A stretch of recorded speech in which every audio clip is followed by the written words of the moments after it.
column of Russians is advancing. The first tank that steps on a mine forces the whole column to slow down. Next, we see 2 precision drone strikes at once. The invaders' battle order is disrupted, but their advance continues. The Russian columns split up. The drone hits a tank, but its armor withstands the impact. The invading tanks are already near the deployment site. They're moving down the road toward the wooded area. The first tank is hit by a mine. A Russian tank takes down a tree with a cannon shot. A kamikaze drone stops the target with a precision hit. And the second drone drops an explosive directly onto the tank's turret.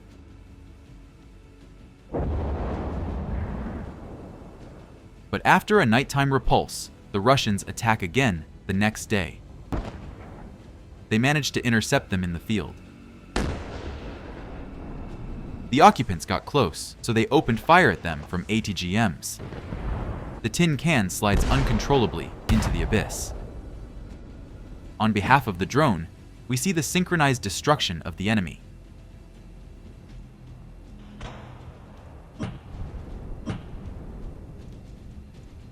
The final blow turns the APC into the atoms.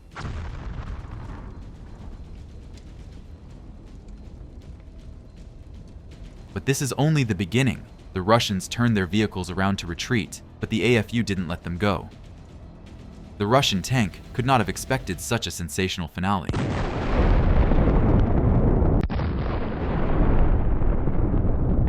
This is the kind of fire show a small Ukrainian drone can put on. Scattered pieces of the tank are left to burn on foreign soil. Ukrainian drones knew where to look for the enemy. They struck when the vehicles were moving between the trees of the forest plantation. First, they hit it from the rear, and then they finished it off. The powerful explosion means that a large stock of Russian munitions was eliminated. Ukrainian kamikaze drones hunted down single targets. Without replenishment of ammunition, and with the logistics cut off, the occupiers' offensive stalled. While this target burns, a Ukrainian kamikaze drone hunts the other one.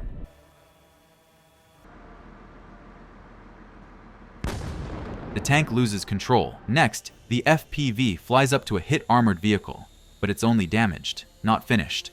The kamikaze drone fixes it. The AFU were prepared for this attack.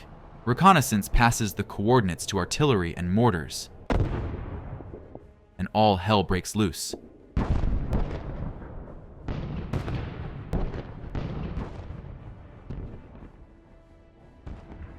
Battlefield was covered in smoke. Drones joined the battle. They slowly fly up to the stopped armored vehicles and make the final strike. The APC ignites and slowly turns into ashes. The neighboring tin can will suffer the same fate. Among the 2 destroyed targets, a whole one is found. An RPG hits, and the tank goes up in flames. From a high altitude, it would be impossible to distinguish the remains of a tank from a working combat vehicle, but experienced pilots carefully examine the battlefield and find an enemy tank hiding at an intersection. Several kamikaze drones have flown in to put a stop to the Russian attack. The first strike hit the already burned vehicle, but the second hit the survivors' ammunition, raising a fireball of explosion.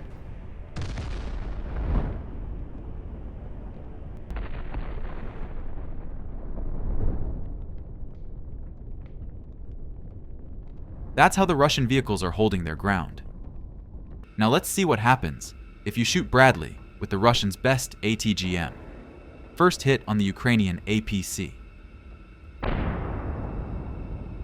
Bradley is still on the move. Second hit stops the APC. Armor is still intact. The crew got out of the Bradley without a scratch and escaped. I think this deserves your like. The Russians made a breakthrough with 2 combat units. The vehicles moved along a track. This allowed the vehicles to reach high speed. But an AFU drone shot down the second unit. A fire broke out. There's information about another lone target. A group of Ukrainian kamikaze drones are flying in after it. It had a chance to get to the shelter unharmed. First Ukrainian drone hit, but did not penetrate the armor. However, the occupiers slowed down. The second strike also fails to penetrate the armor. Immediately after that, the tank hits a mine, but still remains on the move. This target was not easy for the AFU. Now this walking smoke bomb is trying to escape. But at full speed, it is met by several Ukrainian mines. Still, they manage to stop the tank. All that's left is to finish it off. The kamikaze drone successfully copes with this task and gives us spectacular fireworks.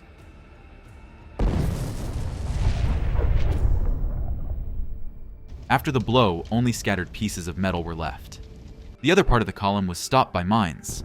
The tank was able to withstand the first impact, but after the second one, the fire started. While the tank is burning, another APC hits a mine. Two drones started to kill it at once at the same time. The synchronized strike causes a fire. We see a pile of ammunition inside, which intensifies the flames. At the same time, passing through a wooded area, the first tank hits a mine. The three targets move deeper. There they are met by artillery. And of course, mine again. The APC felt its power. Ukrainian drones are catching up with the enemy's equipment at full speed. And then there's this. A drone blinds a mutant tank, and it hits a lot of mines, creating a chain reaction. The mines cause irreparable damage to the enemy. Just look at the beauty of it.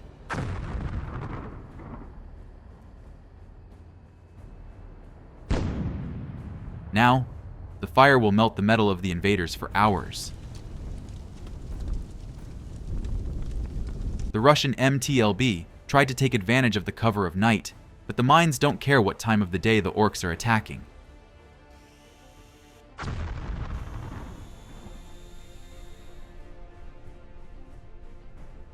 The remains of the vehicle were burning even the next morning.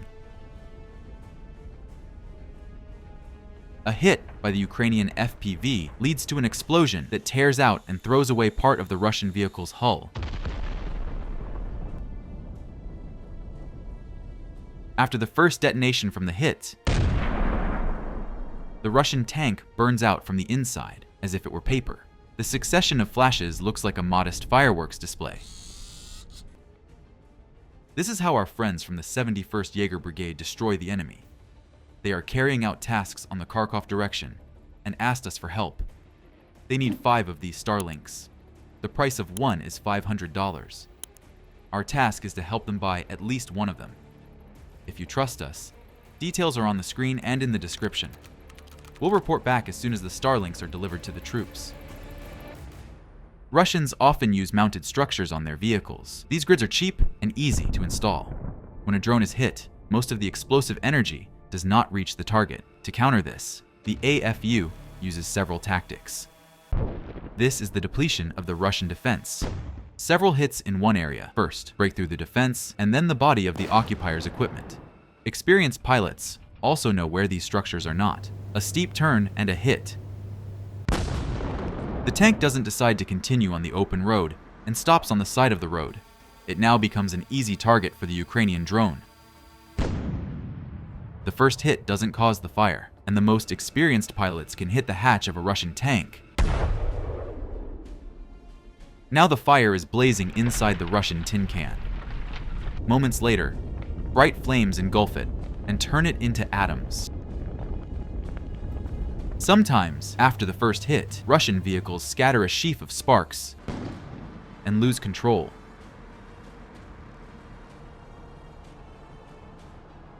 After such an accident, the APC still needs to be finished off.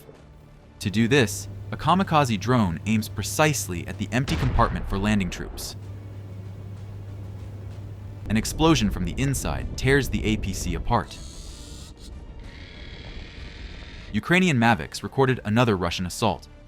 The equipment was destroyed on the far outskirts. The drones are very small and invisible at a distance. Sometimes one hit is not enough to destroy it, but it is enough to stop the enemy. After that, the kamikaze drone gets enough time to maneuver. It seems that the Russian equipment explodes by itself. This is how it manages to fly under the Russian defenses and hit a cannon or or a weakly protected hull.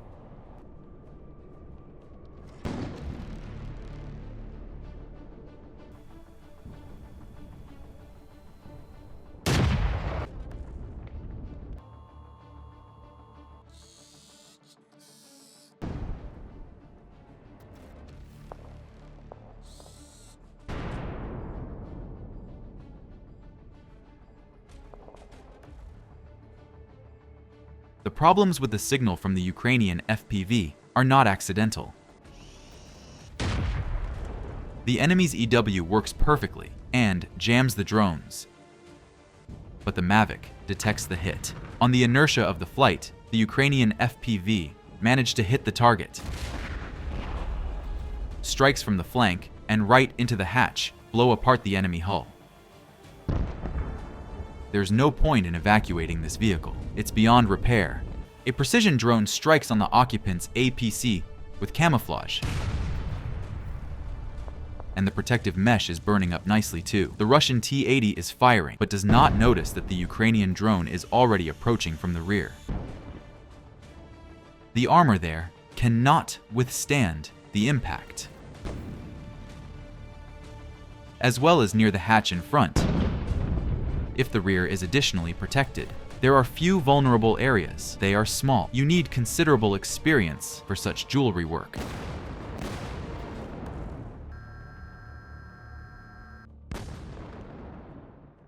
But this experience helps to find well-camouflaged and hidden units of the occupier's equipment and fry them.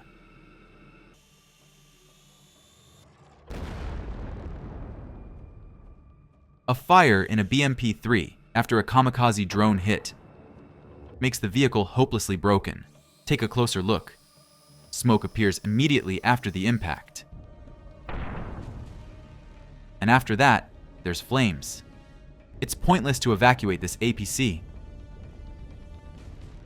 The work of artillery guided by Mavic is effective. It allows them to destroy enemy vehicles immediately after they leave the shelters of buildings. The occupiers are preparing for the attack quite well. Look at this. They're setting up a smoke screen in the direction of their movement to make it harder to hit them. The first Russian APC is hit by several mines at once.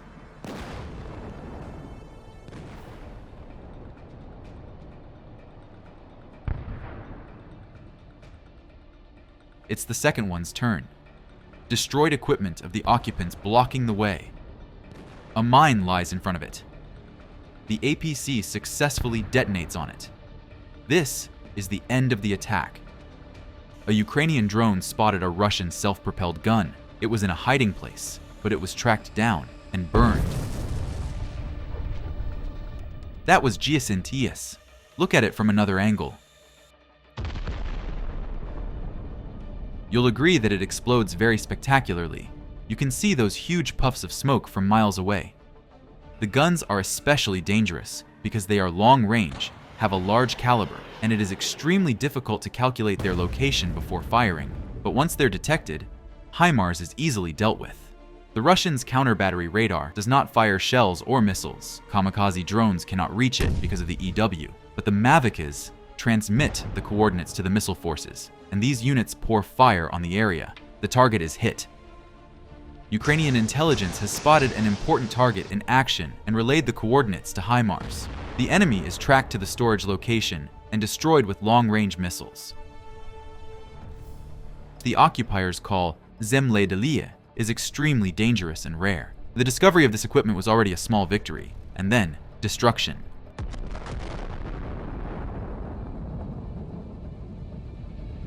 Since it is a mine system, its own ammunition turns both the vehicle and the surrounding area into a fiery inferno when detonated. Some mines fly out along a curved trajectory, directly from the leaky hull of the burning vehicle. Only small burnt parts remain of the mine system.